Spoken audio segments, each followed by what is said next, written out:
Well, flip right over here. They have 6 zones that each have their own valve and each have their own soil moisture sensor.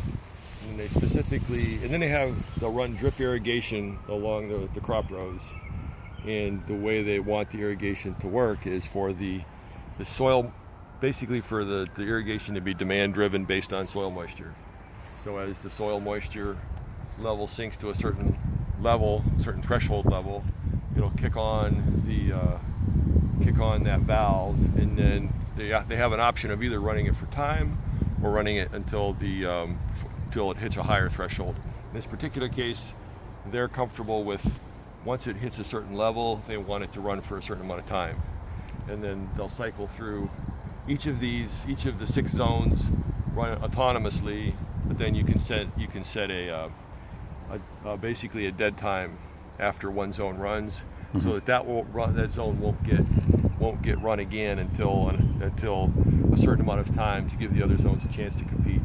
A lot of times, if you have a multi-zone, multi-valve irrigation system, you want to run one valve at a time to avoid changing, so that you have a constant water pressure. Because otherwise, if you start to have a random number of valves on, you don't know how much water you're actually getting on the field. And all that type of stuff is controlled through Harvest Watch as well. You control what's on, what's off. It's all configured through Harvest Watch, and then the settings actually reside in the XR3000. I see. So, even if the internet's down, which obviously doesn't happen that often, but if it does, the controller will still run.